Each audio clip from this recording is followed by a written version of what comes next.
Good morning, ladies and gentlemen. This is James Brew of TheBrewShow, and I'm here with somebody I know very well personally, but I am about to open a new door and get to learn more about him professionally. I'm here with Mr. Karl Andah. Uncle Karl, how are you doing? Very well. How are you? I'm good. And today we are going to tell you more about Karl Andah as an individual, as an entrepreneur, and as somebody with a huge depth when it comes to knowledge in various fields, and how that can help improve your life first of all, and then your career prospects. So Uncle Karl, hello. From another interview you did with Amity TV, I realized you went to Prempeh College. I did. I went to the King's School, the King's College. Nice. I don't really meet a lot of... No, I went to Adisado College. Oh, so you didn't go to the good school? But continue. I think I went to one of the best in the country or the continent. But yeah, let's talk about that. But what was Prempeh College like? Prempeh College was a different life for me when I first went. Of course, I went from Legon, University Primary School in Legon. My father was a lecturer then. And my father had gone to Prempeh College. And in those days, everybody who left University Primary School went to Achimota or went to Cape Coast. Hardly did you see anybody going to Kumasi. And I went there because that's where my father said I should go. And my first year was tough, but I developed a great amount of network from my folks from Kumasi. And as of today, I still have good friends in Kumasi. As of today, I still call Kumasi my home. Nice. So I still have some good friends there. And I don't regret one bit going to Kumasi. Nice, sir. I love Kumasi. Apparently, I found out my father's nickname was Kumasi. He also went to Prempeh College. So I'm assuming he also loved Kumasi as well. So much. It's a good place to be. Nice. What did you study in Prempeh College? I did arts. You did arts? Yes, I was an art student. I was an art student. I believe I was strictly arts. I'm not the biology, chemistry kind of person. Nice one. Yeah. Nice one. I'll come back to that because I'm going to try and link it to what you do now, is let people see their own chain of progress. And I know you worked in the banking sector, both in Ghana and in the US. I did. And then, if I'm not mistaken, you started with JP Morgan Chase. I actually started with a company called MBNA, which was a credit card company in the United States. I was an approver, a credit approver, which meant that we would analyze your debt to income, what your net flows are versus how much you have going out. Based on that, the amount you have, we can give you a card for this amount based on that. So it was called judgmental lending. Okay. Typically, the machines would do that calculation for you, but the machines were not always right. So what MBNA did in the day was they got individuals and trained us to do what we call judgmental lending. So the machines will come up and say, okay, he has a score of 600. So your score at 600, the machine might just give you a $500 line. But after I look at why you have 600, or I call you and you tell me what the issue was, I could give you 5,000. Now, bear in mind, the more money I give you, the more I'm going to get back. Yeah. Because you're buying the purchasing power. So that's what I did. I did that before I joined JP Morgan Chase. Nice. And then in Ghana, I think when you came to Ghana, you were with Fidelity. I joined Fidelity Bank when we actually started the bank. I started the bank with some other great mentors and colleagues. When I came and started, it was not a bank yet. Okay. We were in the process of getting to become a bank. We became a bank, and I stayed on for the next 8 years with them. And 2014 is when I relocated back to United States. Nice. Yeah. So why did you become a banker? Well, I went to school. I did finance. I did marketing. My father sent me to school. My father was a banker. He worked for the African Development Bank in the Ivory Coast. So I also lived in the Ivory Coast for about 20 years. Went through the whole nine, and had to learn how to speak French. So I speak French, I speak English, and then he was an astute economist and banker as well. So I guess I had to toe his line. Yes, so that's how it was. Nice. My personal goal was to be a pilot when I was a kid, because I don't know. I used to write when I was young. I used to write to Boeing. I used to write to McDonnell Douglas. These are all aircraft manufacturers, and they would send me brochures of the aircrafts and everything, and I would sometimes go to the airports and sit at the airport and watch planes land and take off. That was my hobby. Or I had miniature aircraft. I still have the miniature aircrafts, by the way. Nice. I still keep them. Nice. Interesting mementos of the journey you've made. Or if any aircraft I fly, I try to buy their miniature aircraft and just add it to my collection. So I have a huge collection of them. Nice. Yeah. So after you left Fidelity, you entered aviation. You actually took more interest in your hobby and made a career, and you entered the aviation space. That is correct. How did that happen? How was the switch? Was it challenging? Was it exciting? James, was it unnerving? It was very, very smooth, only because it's something I knew. And when I went for my interviews, first with Flight Safety International, the folks at Flight Safety International were surprised. They were like, "How do you know all of this?" And I said, I studied on my own because this is what I like to do. And I mean, the position that I was going for was a position where they were looking for experienced pilots, people who had done engineering, people who had been teaching instructors, flight instructors. And they looked at me and said, "You know what, we think you can do this." And they gave me a shot, and I was with them for 4 years. Nice. I did a good job. And I loved what I did. I loved what I did. But while I was there, is when I learned how to actually fly an aircraft and land an aircraft. And it's memories that last forever. Yeah. So how long have you been flying? I don't currently fly. Currently, I just do some training here and there, especially on the ATP CTP front of things. ATP CTP is a course that everybody has to take before you can become a pilot in the 737, the 747, what have you.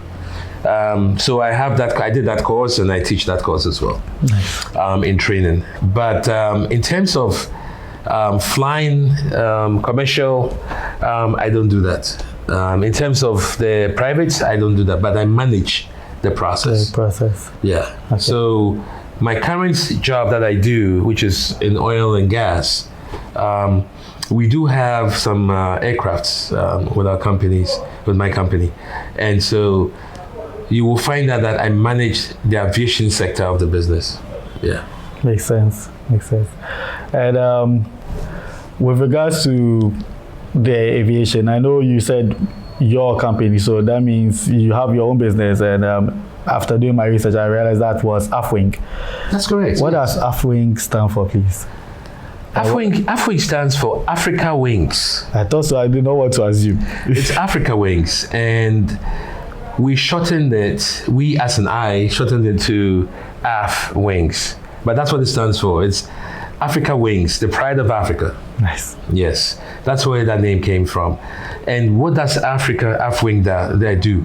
Afwing pretty much has different sectors. So because of my extensive background experience in aviation in the United States, I was able to get a license by the National Homeland Security to come to Africa to do fingerprinting for all the pilots on the continent that wanted to go to the United States to study. Okay. I'm the only one who has that contract. So we had that open, and that's how Afwing actually came into play. And then I said to myself, why don't I extend Afwing to include some of the things I've always wanted to do? One, they're underprivileged. Can you get them and give them scholarships, or get them where they want to go in terms of becoming, or their dreams becoming a reality as pilots? And so I said, you know what, it could work. We can work it out. We're going to do some discussions with government to see how best government can support us to have the little kid who is in Navrongo, who would love to be a pilot because he sees the planes fly over him every day. He doesn't know how you can jump up there and get into that plane, because he would love to fly that plane as well. Let's give them that opportunity. That's where Afwing comes into play. So Afwing has that, and we have that wing which will enable us to get individuals to come in, and we'll see if we can find them flight schools abroad, or locally. Hopefully we'll get some flight schools here locally, or Afwing would have a local flight school that can also train them. Nice.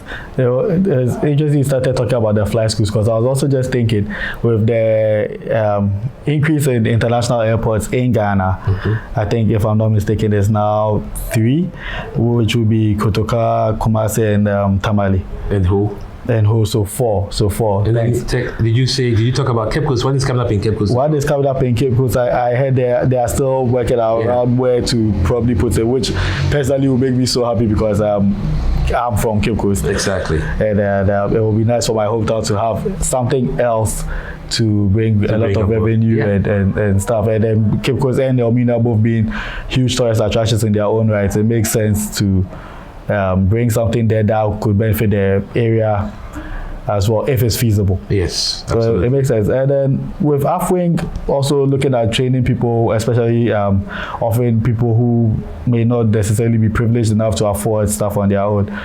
Can I probably foresee Afwing having schools close to the airports? Absolutely. That's what's going to happen. Yeah. So we will have a hangar at the airport. That's actually also in the works. We're looking at bringing some simulators into town as well.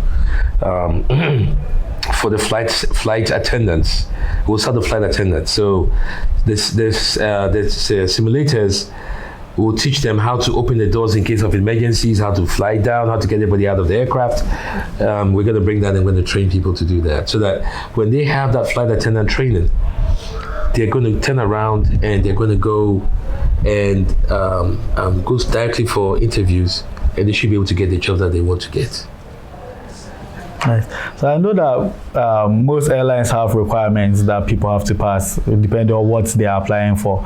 So how long does it usually take someone to, one, learn the process of becoming a pilot, and two, how do they go about applying to become a pilot? Very good question. Okay, so basically what happens is you need to get your privates first.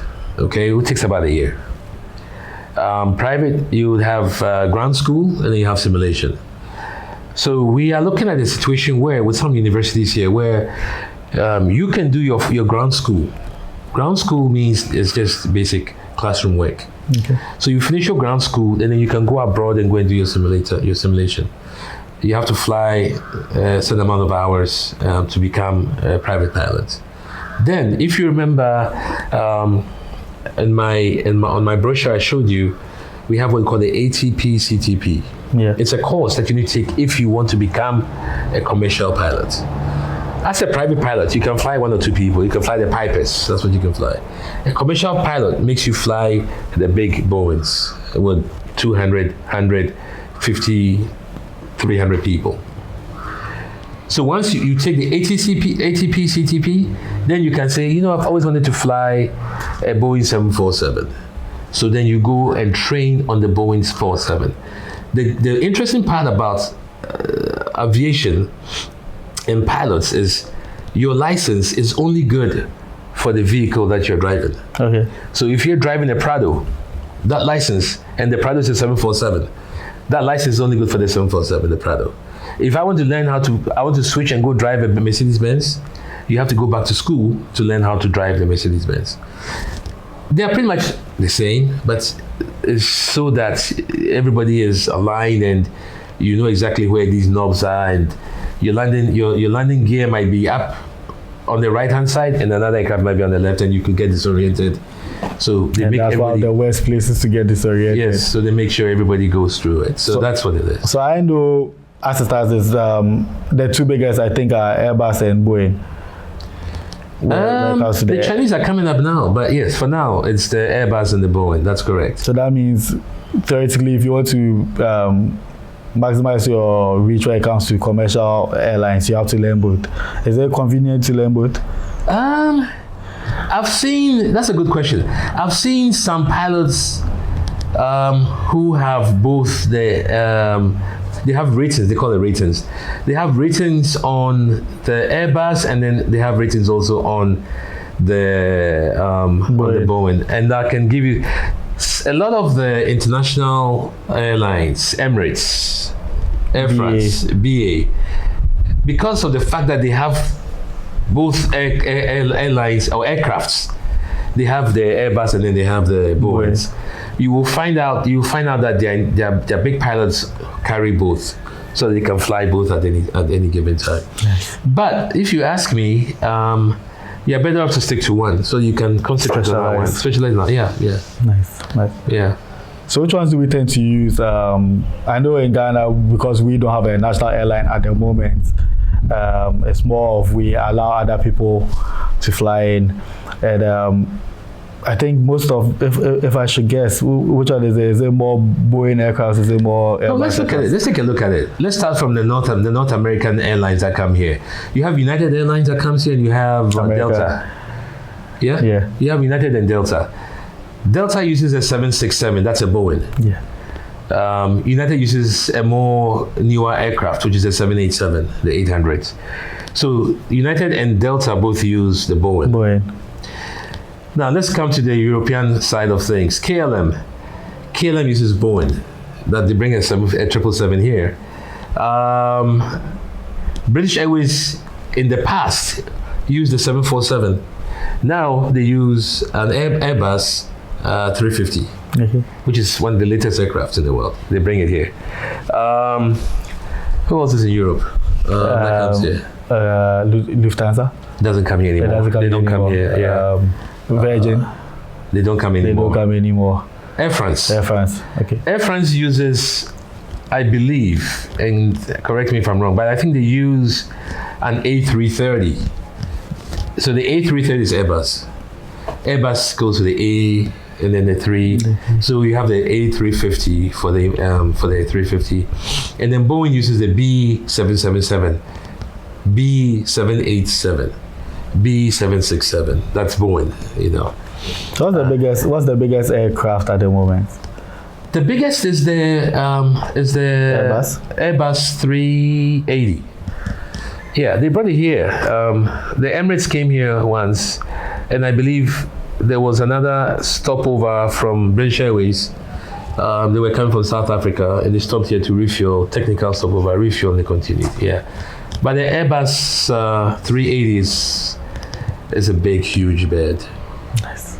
It's a really huge bird. This Boeing 747 is close to that. Oh, that's the closest. And as of today, you realize that the 747 is slowly being phased out. They are using them for cargo more than anything else now. And that's why a lot of people have started to question the future of the 380, because you don't get to carry that many people that much anymore. And we have lighter aircraft. The 787 can do the same distance that A380 can do with less fuel. Which is more economical. Yeah. Nice. And so you see people talk about twin engines. Most of the new aircraft just have 2 engines. They don't have 4 like the A380 has or the 747 has. Now they just have the 2. They're built with lithium, aluminum, real light. These things can go forever. Nice. So how close are we as a continent first, and then as a country, to getting our own aircraft maker or manufacturer? That's Since a question. I heard the materials you mentioned, lithium, aluminium, or at least bauxite can be found in Ghana. Yeah. And I know the rest of the countries on the continent are also well blessed in natural resources that go a long way to assembling or manufacturing aircrafts. That's a good question. But I think to answer your question, right, let's look at the economics of Boeing, Airbus. These are the folks who control the aviation industry, whether we like it or not currently. And I don't see how they will get their foreign or their countries or their business partners to leave them and come and buy aircraft from Africa. You're looking at a loss. You're not a loss-making business, and you don't want that. No. Yeah. Okay. So for those of you who had hoped to create your own aircrafts, the future is still bright. Yeah. Yes. But as of today, I don't think it's something that you should look at. I mean, have we built our own cars yet? Kantanka did his car, right? Yeah. Okay, and it's only selling in Ghana, right? Does he sell outside? I don't think, not at the moment. I don't think so. So how is he going to grow? I think he's.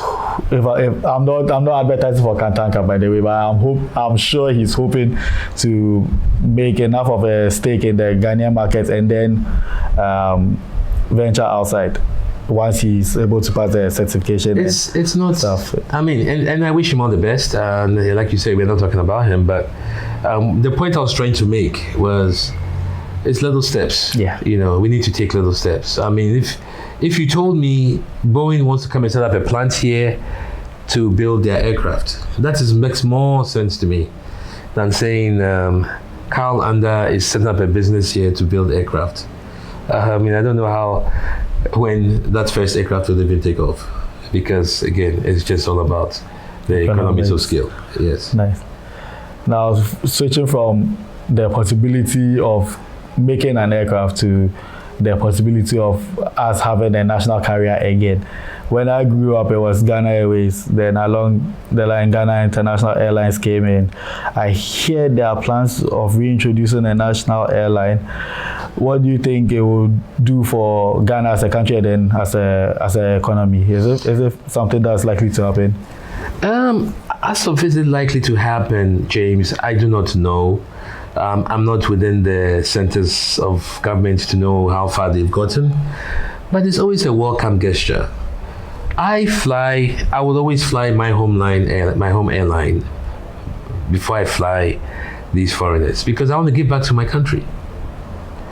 And it makes me proud to know that my country airline is here in Houston, Texas, or in Dallas, or in New York. It makes me proud. It's representing us as a people. And so it's always a good thing to have your national carrier airline. Now, the question is does it make economical sense to have a carrier, or does it really make more sense to have a privatized airline company? And that lies to the individuals and again to the country-backed economies. That I cannot speak for. But I can tell you, some countries it will make more sense for them to have privatization. Some countries, they don't have enough of a population to even think of privatization. In that case, then yes, they need the state government. Yes. Okay. But all in all, I mean, look at Kenya Airways. Mm-hmm. Kenya Airways was doing well until recently, but the government now says, "Hey, let's sell my stake. I don't want my stake in this thing. You guys go full private." It makes sense, right? Yeah, it makes sense. South Africa, they have issues, but I'm sure they're battling through it. Look at the Ethiopian Airlines. Mm-hmm. They then run there. It's country backed. Yeah. But guess what? It's run efficiently. Yeah. So sometimes it's just a matter of who you have in there, and I'm hoping that my country, Ghana, will call some of us experienced consultants, aviation consultants to the table when the time is right, so we can have a panel discussion on the way forward with the Ghanaian airline, if there's anything like that that's going to come up. But I think we need to have one. We have a lovely airport here. Mm-hmm. Yeah. Nice. And now I said I was going back to what you studied in school and how it links. So we've heard that you've been to the banking field and you are now in aviation, and you studied arts in Prempeh College. Correct. Now, how were you able to align what you studied to what you're doing? And was there a challenge for you, or were you able to adapt like a duck in water? I was able to adapt like a duck in water because of the fact that since I've been a kid, I've been learning about aviation. There's nothing in aviation you can ask me that I don't know. How about banking? Banking, I went to school, so I studied banking. And you know, with a company like JP Morgan Chase, you are taught, you are trained when it comes to the terminology and what it means from scratch. And that is JP Morgan for you. Yes. they will train you. And so they trained me. I was trained. And I didn't start as a manager or a senior manager. I started from the lower ranks, and I rose up and I was doing my MBA. When I was done my MBA, I got promoted to become a senior manager in the relationship management of private banking, and it was a good thing because I got to meet all the big people. That's where they saved, and I got to meet most of them I met. So you asked that question. Yeah, I mean, banking was great, and when I came down to Ghana and I worked at Fidelity, it was a whole new ball game. It was a whole new ballgame because what I was doing in JP Morgan, which was private banking, there was nothing about retail in there. There was nothing about teller banking. But in Ghana, you have to learn everything because it's all there for you to learn. You want to put up a teller in your private banking unit? Well, guess what? You need to know how they balance the books because at the end of the day, if it's not balancing, it comes back to you, right? Yes. So I had to learn all of that. Nice. And I'm glad I learned all of that. Yes. How easy was it? If you put your mind to anything, James, you can do it. That's how powerful the mind is. And especially if you're interested in it. And I took interest in everything that I learned. Fidelity Bank, I had, again, I think I mentioned it, I had some really good mentors. Edward Efar, Mr. Jim Baden, Alex Dodu, big names. These guys helped me, showed me the ropes, and I'll forever be grateful to each and every one of them. Nice one. And any advice to people who are interested in either entering the banking sector, aviation sector, or starting their own business? Go for it. Don't hesitate. Go for it. Just go, jump into it, and you start to find your way how to swim. Eventually, you stay afloat. Nice. In the beginning, you might try to sink, but don't worry. Keep on going. At the end of the day, your head will pop up with the water. Nice. Don't give up. And how can people contact you? I know you are very active on LinkedIn, so I've said that one. So I also, you can reach me. You have my number, 055-825-5607. That's my direct number. And again, do not hesitate to give me a call. Whatever it might be going, what you want to ask questions, you want to talk to me, I'm always open. Okay. And one thing I always say is, don't feel shy or intimidated to talk to me or call me. Whatever questions you may have, let's talk together. Afwing company is also another that's another option or guide you can use to get in touch with me as well. I'm sure we talked about that. I'm sure you'll let your viewers know more about how to contact us at Afwing as well. Yeah. I'll provide the websites for all of you and then the phone numbers as well. But where's Afwing located if they want to walk in? Afwing currently is located at Cantonments. But we have an office also in Achimota. So if you're closer to the Achimota side, you can let me know. If you're closer to the Cantonment side, let me know. In the next couple of months, hopefully it shouldn't be months, but next couple of weeks, but we'll find that out. We are looking at getting using one of the hangars also at the airport. So yeah, it's something that I look forward to doing and getting in touch with everyone. But I do look forward to speaking to each and every one of you who would like to take interest in aviation. We are here for you, basically. That's what we're here for. We are here to stay. And like I said, we do fingerprinting for pilots. We are also doing some training for flight attendants, okay? And then we are also doing general aviation courses for people who would like to start studying to become pilots. Our aim is to get you to do your ground school here, and then we send you to the United States to do your simulation for now. Eventually, once we have the simulators here, you'll be able to do your simulation here as well. Please let me know in the comment section if you would like me to do a follow-up interview at the premises of Afwing so that you see everything he's talking about in person and you see for yourself where you might want to fit in or how best it will help you. Mr. Andah, it's been a pleasure. Same here, James. This is the first of many interviews. Absolutely. And we'll definitely keep in touch and do more. So I'm not worried. Absolutely. Final words. Well, thank you so much. I know this was a lengthy one, but again, aviation is the future, or one of the future pilots of Africa. There's opportunity, lots of it. Let's get together, let's put our heads together, and let's fly as high as we can with Afwing. Thank you. And as you are going to fly as high as you can with Afwing, please remember to also follow The Brew Show on Facebook, LinkedIn, Twitter, and Instagram, and of course on YouTube. And then you can find James Bremisa on Facebook, Twitter, Instagram, and on LinkedIn. It's been a pleasure bringing this lovely interview to you, and catch you same time next time. Thank you.